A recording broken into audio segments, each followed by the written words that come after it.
योग दर्शन की कक्षा में आप सभी का स्वागत है। अपना जो सूत्र चल रहा था,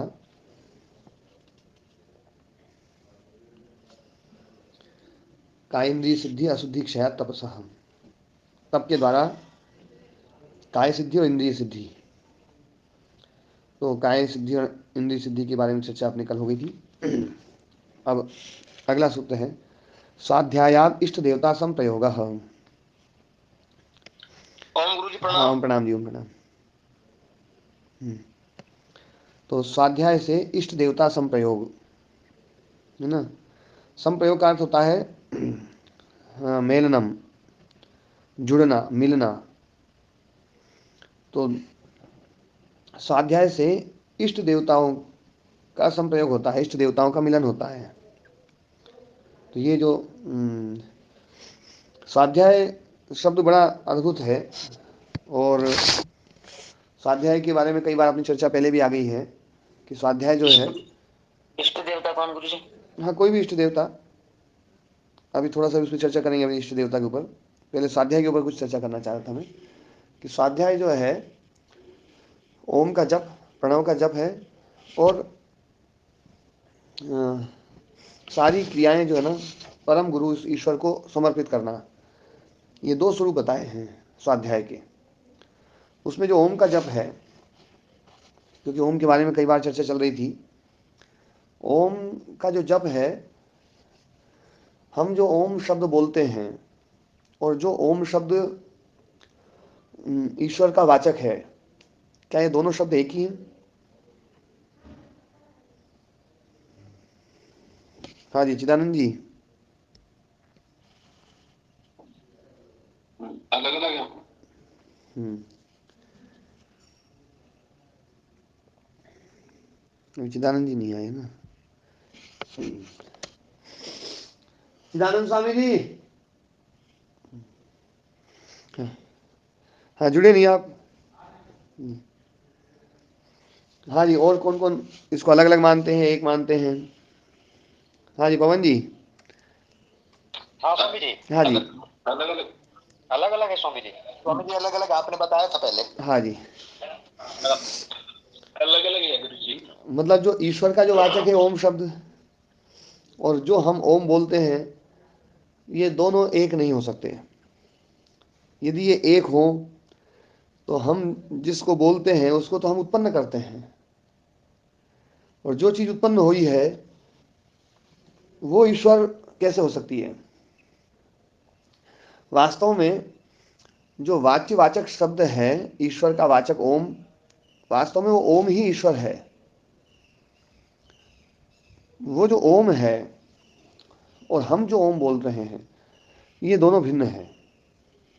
हमारा जो ओम शब्द है वो उस मूल शब्द का केवल और केवल जो है ना अनुकरण मात्र है।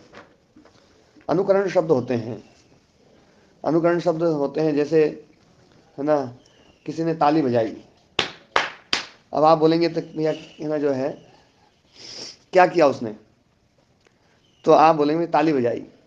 तो ताली कैसे बजाई, है ना? तो आप हाथ से करके बताएंगे। तो आप कहोगे नहीं, हाथ से नहीं, आप मुंह से करके बताओ। तो हम बोलेंगे, बोले खट खट या पट पट। अब ये पट पट क्या है? पट पट किया बोले उसने, खट खट किया, है ना। जैसे कई बार अपन बोलते हैं बोले खट खट खट के ना जो ना, बोले गुरु जी जो है, गुरु जी खड़ाऊ जो है खट खट करते हुए बोले आ गए ना। तो ये खट खट क्या है? क्या बिल्कुल जैसा हमने अनुकरण किया वो ध्वनि बिल्कुल वैसी की वैसी थी? बिल्कुल वैसी की वैसी नहीं थी, केवल उस ध्वनि का अनुकरण किया गया है। तो ध्वनि का जो अनुकरण किया जाता है वो अनुकरण शब्द होता है। अनुकरण शब्द का अपना कोई अर्थ नहीं होता है। ए? हाँ जी, आयुष्मान है जी। तो अनुकरण शब्द का अपना कोई अर्थ नहीं होता है। अनुकरण शब्द जिस ध्वनि का अनुकरण किया गया है उसको बोलता है, और वो जो ध्वनि है वो ध्वनि का मूल अपना जो भी अर्थ हो। कई बार हम अनर्थक ध्वनियों का अनुकरण करते हैं, कई बार हम सार्थक ध्वनियों का भी अनुकरण करते हैं। करते हैं नहीं करते? तो अनर्थक ध्वनियों का अनुकरण किया उसका तो कोई अर्थ नहीं होगा। सार्थक ध्वनियों का हम अनुकरण करें तो क्या उसका अर्थ नहीं होगा? हाँ जी, क्या मानते हैं आप लोग?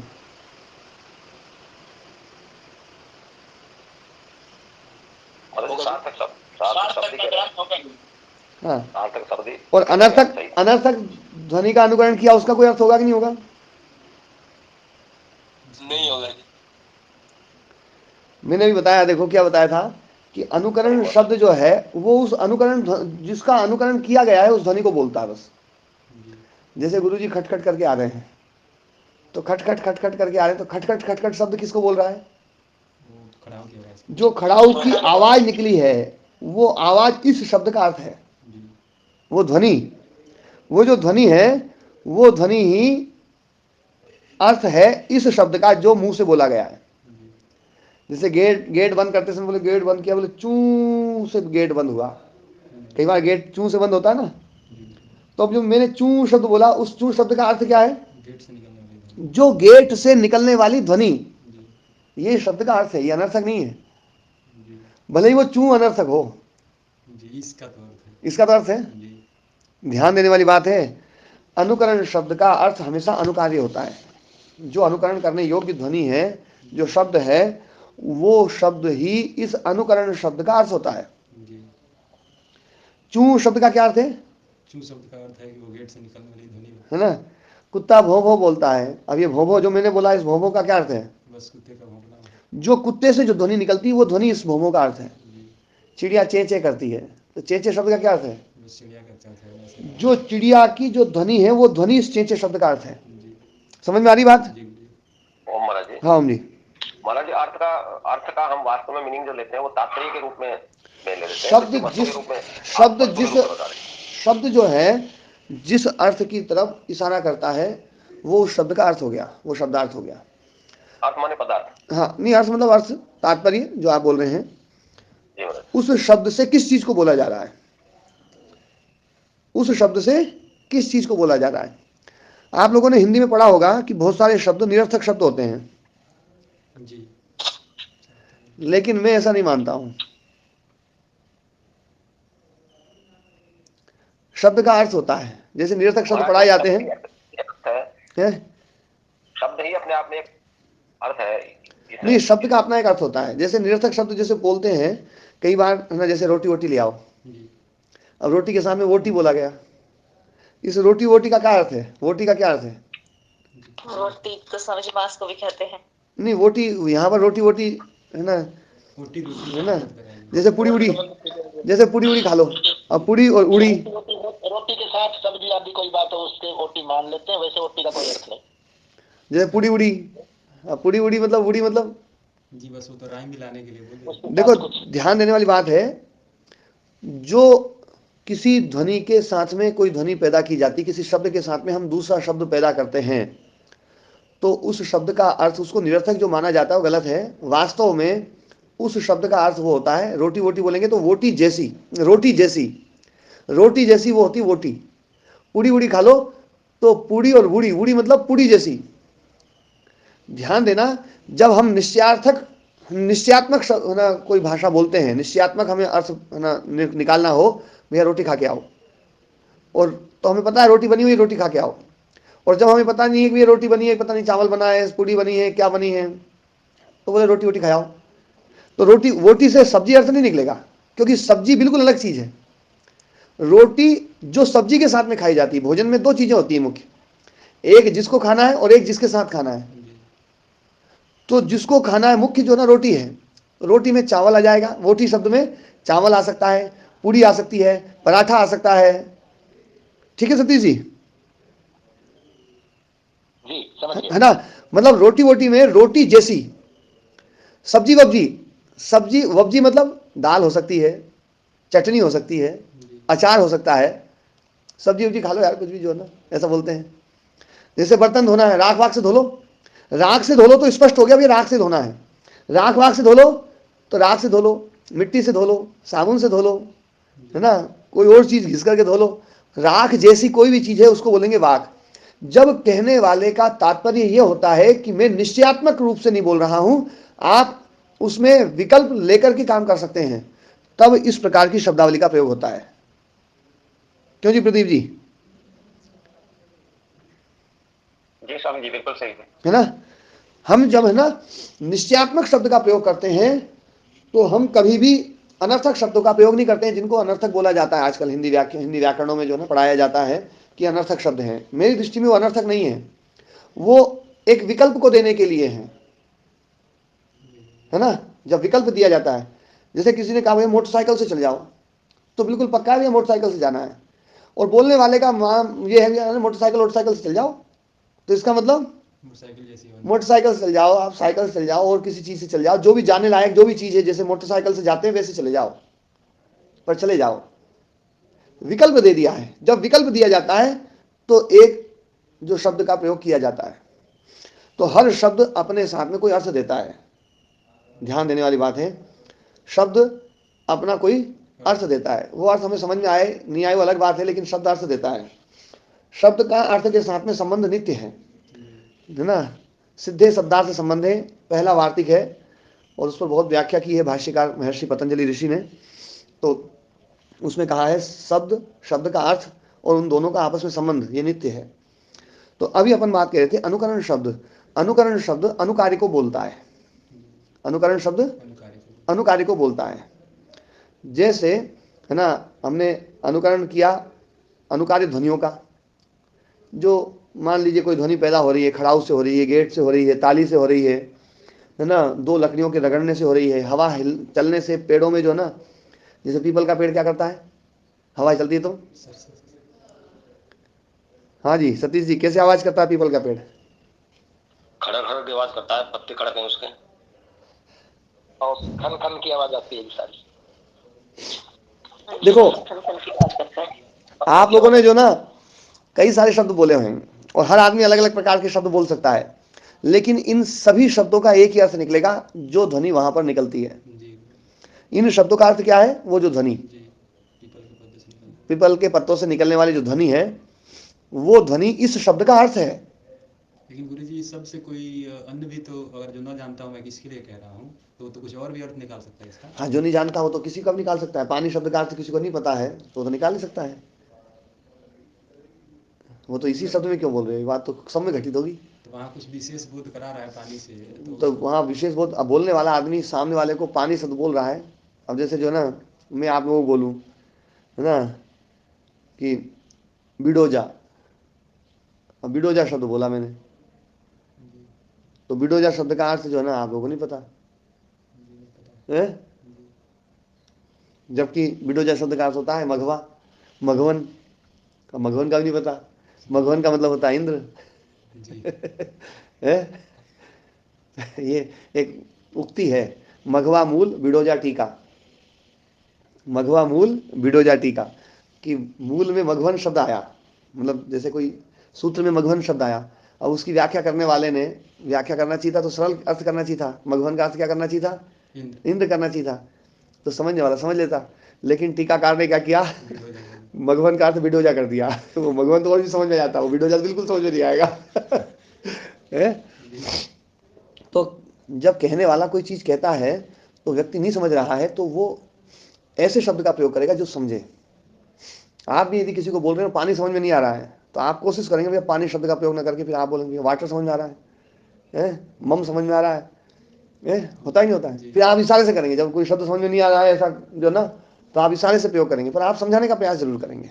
भाषा का मुख्य उद्देश्य समझाना है, शब्द का मुख्य उद्देश्य समझाना ही है। यदि समझाया नहीं गया तो शब्द का प्रयोग ही व्यर्थ है। कोई भी व्यक्ति शब्द का प्रयोग ऐसे नहीं करेगा फिर। तो हर जो अनुकरण शब्द है, अनुकरण शब्द का अर्थ जो अनुकार्य है वो है। अब ये तो बात समझ में आ गई कि जो अनर्थक ध्वनियां थी, जो प्राकृतिक रूप से है ना ध्वनियां पैदा होती हैं दो चीजों के टकराने से, उन टकराने वाली ध्वनियों के लिए भी जो अनुकरण शब्दों का प्रयोग किया गया वो भी सार्थक है। अनुकरण शब्द सब सार्थक होंगे, कोई निरर्थक नहीं होगा। और अनुकरण शब्द का अर्थ क्या होगा? अनुकार्य। जिसका अनुकरण किया गया बस उसको कह देगा, ठीक है ना। अब एक आदमी ने दुष्ट शब्द बोला है ना, जैसे राम है ना, ब्रह्मचारी राम ने ब्रह्मचारी श्याम को कहा ए दुष्ट, तो इस दुष्ट का क्या अर्थ है? नहीं, दुष्ट का मतलब गलत, श्याम गलत है। उसने उसको कुत्सित अर्थ में दुष्ट शब्द का प्रयोग किया। दुष्ट शब्द का अर्थ है यहाँ पर कुत्सा, निंदा, है ना। तो मोहन ने गुरुजी को कहा, बोले गुरुजी राम ने दुष्ट शब्द का प्रयोग किया, राम ने श्याम को दुष्ट कहा। राम ने श्याम को दुष्ट कहा। अब इस शब्द में जो दुष्ट शब्द है, क्या इसका अर्थ निंदा है, कुत्सा है? जी दुष्ट का तो अर्थ यहाँ कुछ सा नहीं होगा फिर। ये जो कहा उसको बोल रहा है जी, हाँ, जो कहा गया है केवल उस दुष्ट शब्द को बोल रहा है।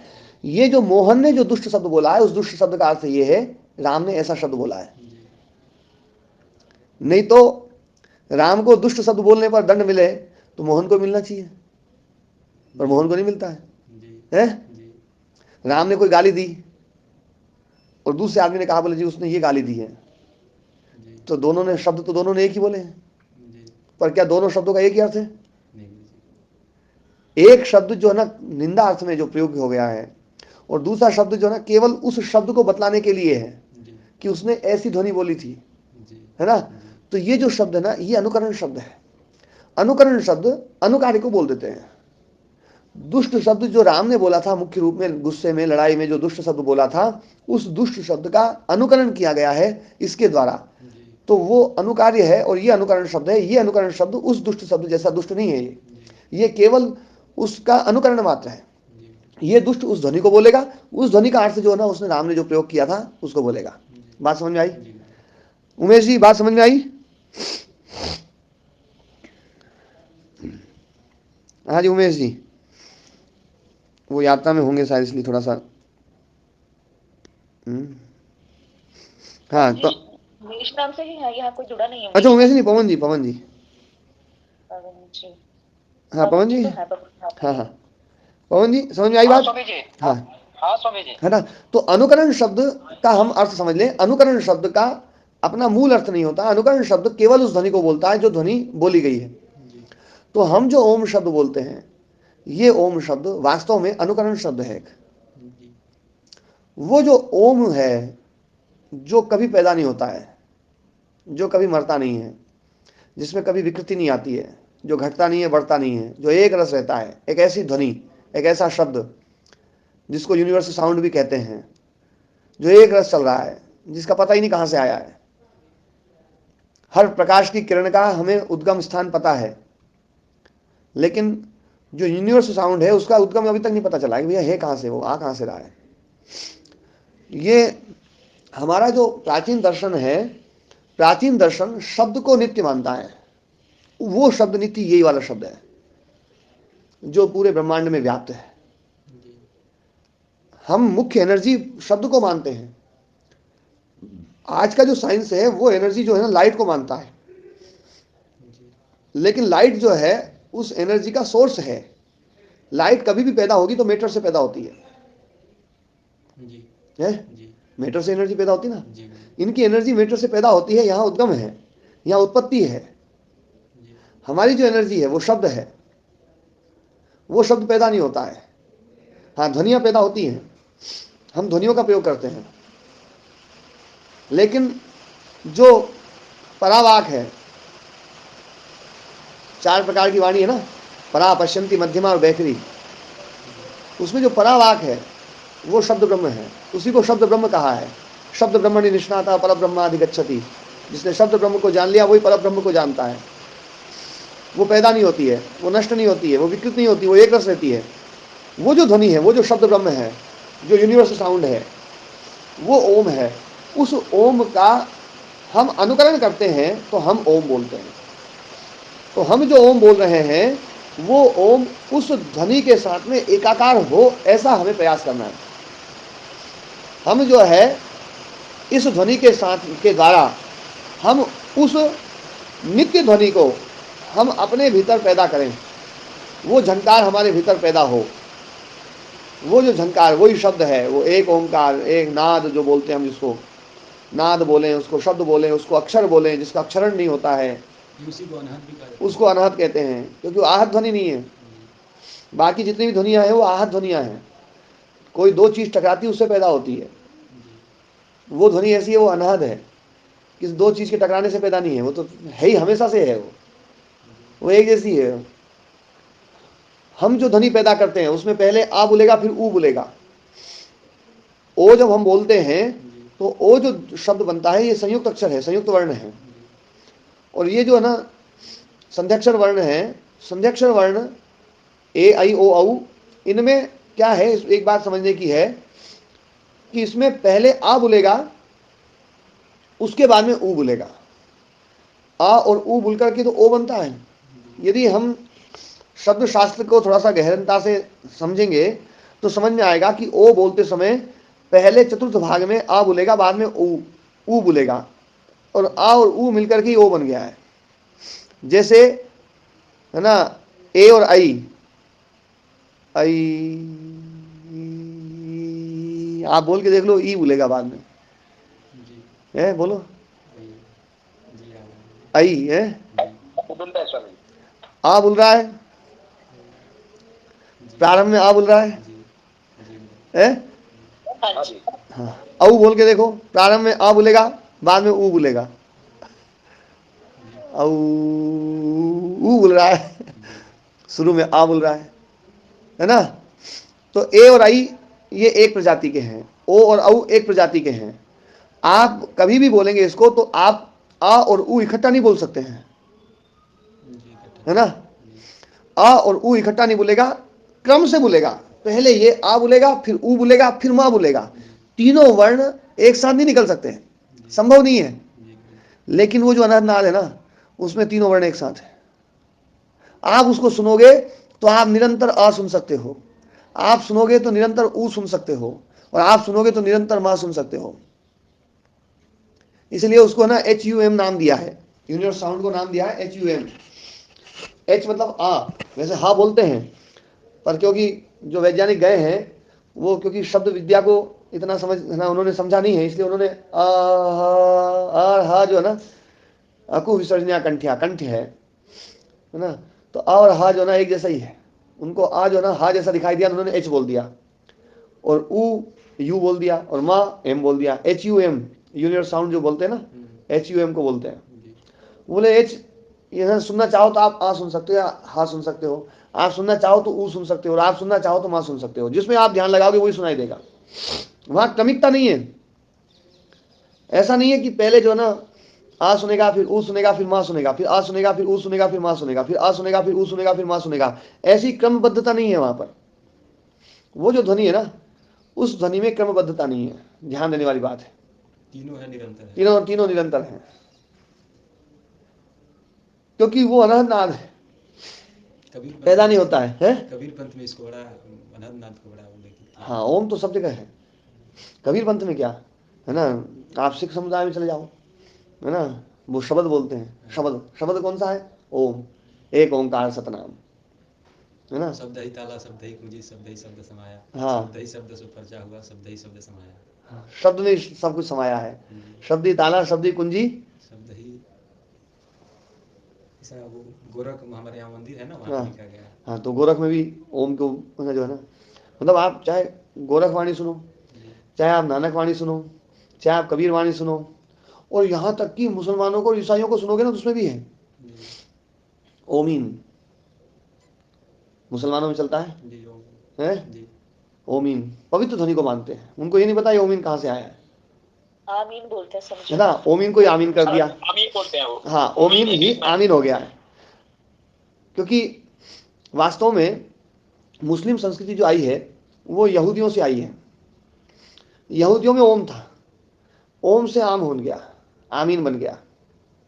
यहूदियों में ओम था, यहूदियों से ईसाइयों ने लिया, ओमनी प्रेजेंट, ओमनी पोटेंट जी है। जी क्या है मतलब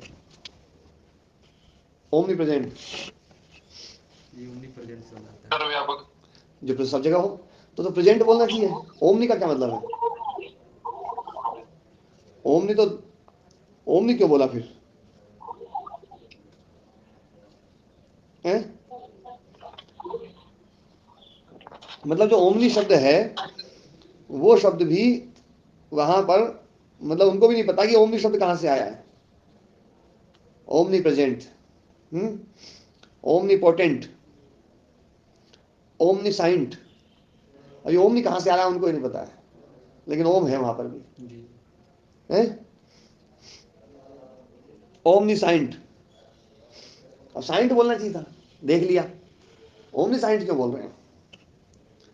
जिसने सब कुछ देख लिया हो, जो सब कुछ देखने वाला, वो ओमनीसाइंट है, जो सब जगह मौजूद है, वो ओमनी प्रेजेंट है, जी जिसके पास में सारी शक्तियां हैं, तो पोटेंट बोलते हैं, ओमनी पोटेंट है। जी तो ये ओम उसमें मतलब व्याप्त है, वो मतलब जो ना, ये गया शब्द हमारे यहाँ से है। जी हमारे, यदि मैं कहूँ ना कि भारत की सबसे बड़ी खोज क्या है, तो भारत की सबसे बड़ी खोज ओम है, इससे बड़ी कोई खोज नहीं है, जी ये सबसे बड़ी खोज है। और ये शब्द सबसे बड़ी खोज होने के कारण से सब जगह व्याप्त है, बुद्धों में, बौद्धों में भी व्याप्त है, जैनियों में व्याप्त है, सिखों में व्याप्त है, कबीरियों में व्याप्त है ना, गोरखनाथ, गोरख परंपरा उनमें व्याप्त है, यहूदियों में व्याप्त है, ईसाइयों में व्याप्त है, मुसलमानों में व्याप्त है। वास्तव में पूरी दुनिया को ओम के नाम पर एक मत किया जा सकता है। राम के नाम पे झगड़ सकते हैं, श्याम के नाम पे झगड़ सकते हैं, और नाम है जो ना, सबके नाम पे झगड़े हो सकते हैं। ओम के नाम पे झगड़ा जो है ना, उनको समझ में आ जाएगा वास्तव में जो है ना ये। और वैज्ञानिक भी इसको बोले यार ये तो यूनिवर्सल साउंड है, तो हैं? जी राम के ऊपर तो कह सकते हैं बोले यार राम तो पैदा हुआ, उसका तो कोई, उनको यही नहीं पता ये पैदा कहाँ से हो रहा है कि यूनिवर्सल साउंड पैदा कहाँ से हो रहा है। जी हम्म? जी उसको इलेक्ट्रोमैग्नेटिक वेव से जब साउंड वेव में कन्वर्ट किया तो ये आ जाता है हाँ, कहीं से भी। हाँ, तो कुछ दिन पहले भी इसको रिकॉर्ड किया गया है जी दोबारा से अभी। तो वो सन के आसपास के है, तो वो भी लगभग ओम जैसा ही साउंड है। तो कई सारे अन्य भी और ग्रहों के पास किया गया तो लगभग एक जैसे साउंड है। वास्तव में हमारा जो दर्शन है वो साउंड को ही एनर्जी मानता है। मूल एनर्जी साउंड है, लाइट मूल एनर्जी नहीं है। ठीक है, हम जिस ध्वनि को मानते हैं, ये ध्वनि जो है ना, उस शब्द से अलग है। जी ये ध्वनि आहत ध्वनि है, जी वो ध्वनि आहत ध्वनि नहीं है, वो अनहद ध्वनि है, जी उसी से सब पैदा होता है। तो ओम बहुत व्यापक है, और उस ओम का जप जो है ना, ये हम जब उसका जप करते हैं तो हम अनुकरण शब्द का जप करते हैं। लेकिन अनुकरण शब्द का जप करते करते करते करते करते करते करते करते हमारी जो ध्वनि है, वो ध्वनि जो आहत ध्वनि है, वो आहत ध्वनि बंद हो जाए और भीतर ही भीतर वो नाद गूंजता रहे, और वो नाद गूंजता रहे और धीरे धीरे धीरे धीरे गूंजता रहे। तो इसका अभ्यास होते होते हम उस जो अनहद नाद है उसकी झंकार को महसूस कर सकते हैं। धीरे धीरे ये ध्वनि उसमें जाके मिल जाए। हाँ, और वो जो होगी ना, तो उसमें आपको यूं नहीं रहेगा कि अब ओ बोल रहा है, ऊ बोल रहा है, माँ बोल रहा है ना, ऐसा नहीं रहेगा। वो एक रस आएगा, है ना, उसका निरंतर जप चलता रहेगा। वो जो निरंतर जप होता है ना, जिसको कहते हैं अजपा जप, कि उसको जपना नहीं पड़ेगा। अजपा जप का मतलब क्या है? जी अजपा जप, उसको जिसको जपना ना पड़े। जिसको जपना ना पड़े। जैसे माँ बच्चे को याद रखती है ना, तो किसी नाम से याद नहीं रखती है, किसी रूप से याद नहीं रखती, किसी रंग से याद नहीं रखती है, बस वो याद रखती है निरंतर सतत। रोटी बना रही, कुछ भी बन रही है, उसको एक चीज हमेशा याद है बस, उसका बालक जो है। ऐसे ही जब हमारा ओम जो है ना, जब अजप अजप में उतर जाए, जब जब अजप हो जाए, जैसे वाणी, वाणी का जप होता है, फिर उपांशु जप होता है जिसमें होठ तो हिलते हैं पर ध्वनि नहीं निकलती है। ध्वनि निकलती तो इतनी धीमी निकलती है कि मुश्किल से सुनाई दे। फिर एक मानसिक जप होता है जिसमें होठ भी हिलने बंद हो जाते हैं। फिर चौथा जप उससे आगे हो जाता है, वो अजपा जप है। गुरु जी अजपा जप को कई जगह हंस सोहम रूप लगा, जैसे रूप बोला गया। गुरुदेव एक प्रश्न पूछ लिया मैं। हाँ, एक बार मैं पूरा बोलूँ फिर उसके बाद पूछना मैं माता जी ना। है ना, जो है अजपा जप जो है ना, वो उसके नाम भले कुछ भी दे दिए गए हैं। हंस सोहम रूप अक्सर। हाँ, सोहम मतलब मैं वही हूँ, या है ना जो है ना, तो ये अलग अलग नाम दे दिए गए हैं। पर वास्तव में अजपा जप वो है जो आपको बिना प्रयत्न के सहज रूप से वो चलता रहे। सहज रूप से आपके मन में जो है ना, एक है ना स्मरण बना रहे ओम का, एक चिंतन ओम का, वही चलता रहे। वही है तत् जप सदर्थ भावनम, उसका जप और उसके अर्थ का चिंतन। तो अर्थ का चिंतन अलग चीज है, जप अलग चीज है। उसका जो जप है, ओम का जप, वो स्वाध्याय की श्रेणी में। हाँ जी, जैसे अजपा जप है तो स्वाभाविक रूप से जो चलता है उसको हम अजपा जप कह सकते हैं, या उसके लिए भी पहले प्रयास करके? हाँ, पहले प्रयास करना पड़ता है। अजपा जप जो है ना एकदम से नहीं उतरेगा। अजपा जप के लिए आपको पहले वाचिक जप करना पड़ेगा, वाचिक से उपांशु जप करना पड़ेगा, उपांशु जप से मानसिक जप करना पड़ेगा, मानसिक जप से आपको ना ये धीरे धीरे प्रयत्न करना पड़ेगा, प्रयत्न को हटाने का प्रयत्न करना पड़ेगा। प्रयत्न को हटाने का प्रयत्न करना पड़ता है ना। कुछ भी नहीं कर रहे जी हैं। कई बार उसकी आदत लग हैं? जाती है। जब हम कुछ कर रहे होते हम्म, तो कई बार अपने आप ही जब शुरू हो जाता है अपने अंदर। हाँ, हाँ, बिल्कुल है ना। ऐसा ही जैसे हम निर्विचार होते हैं, तो निर्विचार कैसे होते हैं? विचार करते रहते हैं, फिर विचार के द्वारा विचार को हटाते हैं कि भैया अब विचार नहीं करेंगे। जी विचार के द्वारा विचार को हटाना पड़ता है। फिर कई बार यूं भी आता है अभी अब कोई विचार नहीं चल रहा है ये खुद भी अपने आप में एक विचार है। जी तो विचार के द्वारा विचार को हटाते हैं, ऐसे ही प्रयत्न के द्वारा प्रयत्न को हटाते हैं। ये तो अभ्यास करते करते अपने आप ही इसमें भीतर ऐसा भाव उत्पन्न हो जाता है कि वो अपने आप ही छूट जाता है, वो बोलना हाँ, मनन करना हाँ, इसलिए जो ना, स्थिर हो जो जाता है उसमें। इसीलिए प्रयत्न शिथिलता कही गई है। प्रयत्न शिथिल्यानंत समापत्तिभ्याम, प्रयत्न शिथिलता के द्वारा अनंत की समापत्ति। समापत्ति मतलब तद्रूप हो जाना, अनंत रूप हो जाना। आप फिर ओम रूप हो जाओगे प्रयत्न शिथिलता के द्वारा। प्रयत्न समाप्त कर दो, अपना अपनी खटर पटर बंद कर दो। तो प्रयत्न शिथिल होना चाहिए। वास्तव में ये अजपा जप जो है ना, अद्भुत जप है। और ये जो अजपा जप है, ये प्रयत्न जब हमारा बिल्कुल बंद हो जाएगा। ध्यान देने वाली बात है, प्रयत्न साध्य कोटि में है। एक बहुत अच्छी बात बताता हूं, शब्द की 4 उपाधियां हैं, उनमें एक प्रयत्न भी है, क्रिया। शब्द की 4 उपाधियां हैं, वो होना जो है पदार्थ की, शब्द की नहीं पदार्थ की। किसी भी पदार्थ को आप ले लो, उसमें 4 उपाधियां मिलेंगी आपको। कोई पूछ नहीं रहा, देखो दयाराम जी। जी महाराज जी। हाँ जी, 4 उपाधियां कौन कौन सी हैं? जी महाराज जी, मुझे नहीं पता, आप बताइएगा। तो मैंने पूछे तब तो बताऊंगे, पर कि नया विषय छेड़ दिया था मैंने। आज काफी लोग पूछ रहे हैं तो मैं थोड़ा बीच में डिस्टर्ब नहीं करना चाहता। हाँ जी, है ना। जो है शब्द में एक जाति होती है, शब्द में, वो पदार्थ में, शब्द में नहीं पदार्थ में, पदार्थ में, पदार्थ की 4 उपाधियों में एक तो होती है जाति, जी एक होता है गुण, जी एक होती है क्रिया, और एक होता है यदृच्छा शब्द। ये दृश्य यदृच्छा शब्द, उसका नामकरण। जी यदृच्छा यदृच्छा शब्द, हाँ, है ना। ये 4 उपाधियां होती है हर पदार्थ की। जैसे गाय है, गाय में गोत्र तो एक जाति है। जी हाँ जी, गोत्र तो जाति है, जी जाती है। पैदा करनी पड़ती है, है ना। जब से गाय है तब से ही है। जब से गाय है तब से जब से गाय है तब से ये गाय है, तब से ये हमारा जी। हाँ, गोत्र जो है ना, ये जो है ये सांसिधिक नहीं है, ये सहज है। जी गुण, उसमें शुक्लता, लाल है, सफेद है, काली है, जैसे भी है, ये सब गुण है। जी ये गुण उसमें जो है, ये भी पैदा किया है या जब से है जब से ही है? ये भी पहले ही से है। ये जब से है तब से ही है, जी हैं? जी ये भी स्वाभाविक है। जी फिर उसमें क्रिया है। ये क्रिया जो है ना, ये गाय जब उठेगी तो क्रिया शुरू, बैठी हुई है तो क्रिया बंद।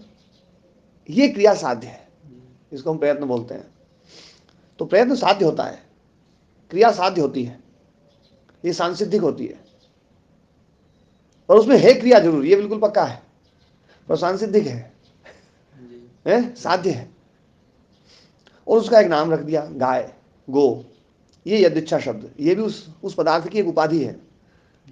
किसी भी पदार्थ को हम जानने के लिए, उपाधि मतलब जो दूसरे से विशेषित कर दे, अलग कर दे, जी है, जी और उस पदार्थ से अलग भी हो, है। जी जी ये उपाधि, 4 उपाधियां हैं। तो गाय जो है ना, गाय अलग है, गाय शब्द अलग है और पदार्थ अलग है, जी हैं? जी क्रिया अलग है, वो क्रिया दूसरी जगह मिल रही है, वहां गाय नहीं है, जी है ना। तो उपाधि है ये। महाराज जी उपाधि में 2 उपसर्ग जुड़े हुए लगते हैं, उप और अधि। उपाधि शब्द जो है ना, मैंने पहले बताया था, उपाधि जो है व्यावर्तकतया प्रतीयमानम विशेषणम, है ना। और अवाच्यत्व सति व्यावर्तकतया प्रतीयमान उपाधि, उसका वाच्य नहीं होती है, हैं?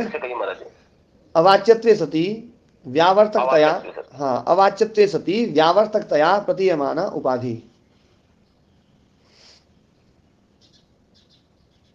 अवाच्यत्वे सति व्यावर्तकतया प्रतीयमान उपाधि। व्यावर्तकतया प्रतीयमानम, प्रतीयमान उपाधि। मान उपाधि। जी महाराज। और वाच्यत्व सति व्यावर्तकतया प्रतीयमानम विशेषणम, वो विशेषण होता है ना। तो जो है ये ये पदार्थ की उपाधियां हैं। आप पदार्थ से इनको अलग भी देख सकते हैं। समझे? हाँ। उपाधि और विशेषण लिखते समय ना वो समझ नहीं आया, आपने उपाधि और विशेषण को कैसे अलग किया है। हाँ। मुझे ऐसा ही लग रहा था, जब तक नहीं बताया था आपने। अच्छा अच्छा। उपाधि विशेषण। हाँ, वाच्यत्व सती अवाच्यत्व सती, बस दोनों में बस इतना ही भेद है। जी, विशेषण उसका वाच्य होता है, जी। विशेषण उसका वाच्य। वाच्य होता है। वाच्य है। मतलब विशेषण उसका वाचक होता है। विशेषण और विशेष्य, उनमें दोनों में वाच्यवाचक संबंध होता है। जी। विशेषण और विशेष्य में दोनों में वाच्यवाचक संबंध होता है। जैसे काला सांप, तो काला शब्द जी। सांप को कहेगा कि नहीं कहेगा? कहेगा जी। है ना, ये वाच्य है उसका। लेकिन घटाकाश, अब घट आकाश को कह सकता है कभी? नहीं कह सकता। है? गंदा पानी, गंदा पानी को कह सकता है?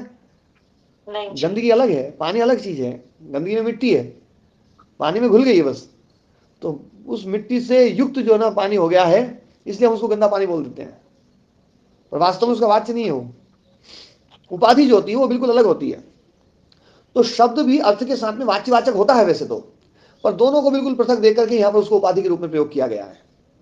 कई बार उपाधि आपने शब्द, काला सांप कहा ना, हाँ तो आपने बोला कि काला सांप का मतलब सांप को कह रहा है। हाँ, काला शब्द, काला और सांप एक ही चीज है, अलग अलग नहीं है। मतलब जैसा हम बोलते हैं कि सांप जैसा काला है वो, समानाधिकरण है। समानाधिकरण है। समझे, थोड़ा और खोल दीजिए। हाँ, और बोलते हैं काला और सांप। तो काला शब्द जो है ना, काला, यदि हम विशेषण और विशेष्य में केवल विशेष्य का प्रयोग करके, हम जो ना केवल विशेषण शब्द का प्रयोग करके और विशेष्य को समझ जाते हैं। जैसे लंबा बालक है ना, कई बार हम बालक शब्द का प्रयोग नहीं करते हैं, वो लंबे वाले को ले आओ, है ना, वो मोटे वाले को ले आओ, बोल देते हैं। जी। तो मोटा बालक, अब मोटा शब्द अपने आप में बालक को बोल सकता है? तो सबसे पहले बालक के बारे में कुछ कहा होगा तभी तो होता है ना। एक एक बोलो जी। हाँ जी। पहले बालक के बारे में कुछ कहा होगा तभी मोटे से बालक को समझेंगे हम, नहीं तो मोटा तो डंडा भी हो सकता है। हाँ, मोटा डंडा है, मोटा डंडा है तो जैसा हमने बताया, तो 10 डंडे रखे हुए हैं, 10 डंडे रखे हुए हैं, हम बोले भैया वो मोटे वाले को लाओ, तो मोटे, मोटा शब्द अपने आप में डंडे को बोल रहा है यहाँ पर।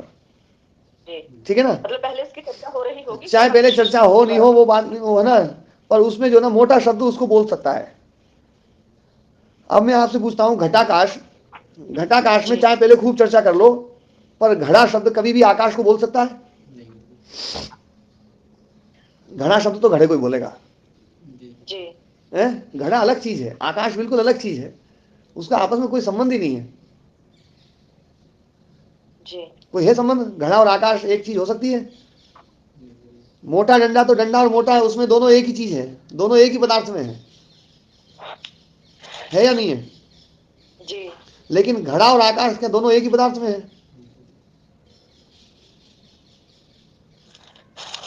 हाँ बताओ, घड़ा और आकाश दोनों अलग अलग सत्ताएं हैं, दोनों बिल्कुल अलग चीज है। घड़ा बिल्कुल अलग चीज है, घड़ा मिट्टी का बना हुआ है, आकाश अलग चीज है या नहीं है? जी समझे। है ना, लेकिन घड़े में आकाश तो है ना सर। हाँ, घड़े में भी आकाश हो, लेकिन घट शब्द कभी भी आकाश का वाचक नहीं बनेगा, जी। है ना, इसलिए वो अवाच्यत्व है। अवाच्यत्व सती, अवाच्यत्व होते हुए भी उसका वाच्य नहीं है वो, घट का कभी भी वाच्य नहीं है आकाश। तो अवाच्यत्व सती व्यावर्तकतया, फिर भी वो व्यावर्तक है ना ताकि रूप में प्रतीत हो रहा है, दूसरे से भिन्न हो रहा है, दूसरे आकाश से इस आकाश को इस घट शब्द ने अलग कर दिया है। घट आकाश को व्यावर्तक तो कर रहा है, मतलब उससे पृथक तो कर रहा है, भिन्न तो कर रहा है, लेकिन उसका वाच्यवाचक नहीं है। मोटा डंडा, मोटा डंडे का वाचक है, एक ही चीज है, और मोटा शब्द दूसरे डंडों से इस डंडे को अलग भी कर रहा है ना, और लेकिन वो मोटा शब्द उसमें व्याप्त भी है उस डंडे में। ऐसे ही घट शब्द आकाश को दूसरे आकाश से अलग कर रहा है, लेकिन घट कभी भी आकाश का वाचक नहीं बन सकता है। घट शब्द अलग चीज है, घड़ा अलग चीज है या नहीं है? ऐसे जीवात्मा, जीवात्मा है ना, जो है जीव शब्द बिल्कुल चित्त के लिए है, जीव शब्द, जीव चित्त है ना, आप चित्तात्मा बोलो, तो चित्तात्मा बोलो तो चित्त जो है ना अलग चीज है, चित्त कभी भी आत्मा को जो ना है ना वाचक नहीं बन सकता, चित्त शब्द जो है ना आत्मा का। लेकिन जो है ना चित्त जो है वो शुद्ध पुरुष को है ना इस पुरुष से अलग कर देता है, यह है उपाधि। ठीक है, बात समझ में आई? उदाहरण से आ रही है, समझे? है जीवात्मा वाला आपने उदाहरण दिया तो उससे आ रही है। हाँ, उपाधि मतलब जो होती है ना वो उसका कभी वाचक नहीं बनेगी। उपाधि का वाच्य वो नहीं बन सकता है, उसका जो है ना उपाधि जो है ना वो उपाधि का वाच्य नहीं बन सकता है, वो बिल्कुल अलग चीज है, वो बिल्कुल अलग चीज है। लेकिन जो है अलग होते हुए भी है ना वो दूसरे से भिन्न करा देता है, वो उपाधि है। ये भेद जो ना ये बड़े गहरे भेद हैं वैसे तो, नहीं तो उपाधि और विशेषण को लोग एक ही मानते हैं और सब है ना जो ना खूब व्याकरण में खूब है ना इकट्ठा मान करके खूब चलते भी हैं, लोग अच्छे समझते भी हैं। ये तो क्या है, मतलब जब बाल की खाल उतारी जाती है तब चीज समझाई जाती है ये चीजें। तो जो है ऐसे ही गो शब्द अलग है, शब्द अलग है। और अब देखो मैं शब्द और अर्थ को अलग अलग कर रहा हूं, शब्द बिल्कुल अलग चीज है और अर्थ बिल्कुल अलग चीज है? आप गाय से दूध निकाल सकते हो पर गाय शब्द से दूध नहीं निकाल सकते। गाय शब्द को देख जो है गाय को जो है अपन पकड़ के बांध सकते हैं, उस शब्द को जो है गाय को अपन बेच सकते हैं, गाय को खरीद सकते हैं, शब्द को कुछ नहीं कर सकते हैं। शब्द केवल अर्थ का बोध करवाने के अतिरिक्त और कुछ नहीं करता। शब्द बिल्कुल अलग चीज है, देखो अर्थ बिल्कुल अलग चीज है, इसलिए इसको उपाधि बना दिया। जबकि ये वाच्यवाचक संबंध बना रहे हैं कि गो शब्द जो है उसको बोलता है, पर आप दोनों को अलग अलग रखो, एक तरफ गाय को रखो एक तरफ शब्द को रखो, भैया वहां से गो गो शब्द बार बार बोल रहा है, दोनों चीजें क्या इकट्ठी हो सकती है कभी? नहीं है, इसलिए इसको उपाधि बना लिया है। समझी? गाय में उपाधि किससे होगी और विशेषण कौन सा होगा? हाँ, विशेषण वो होता है जो एक ही पदार्थ को बोले, दोनों चीजें एक ही को बोले। जैसे मोटा डंडा, जैसे महाराज जी गाय के लिए काली गाय, लाल गाय, काली गाय। हाँ, पर जब है ना एक बात और भी समझना, वैयाकरण जो होते हैं ना, व्याकरण में जब हम और गहराई में जाते हैं तो विशेषण को भी बिल्कुल अलग कर देते हैं। गुण और द्रव्य अलग अलग चीज है बोले। जब एक बात बताओ ना, जो है सांख्य में जो वो वैशेषिक में जो 6 भाव पदार्थ हैं उसमें गुण और क्रिया अलग अलग है या नहीं है? अलग अलग है। और द्रव्य अलग है कि नहीं है? तो गुण और द्रव्य अलग अलग चीज है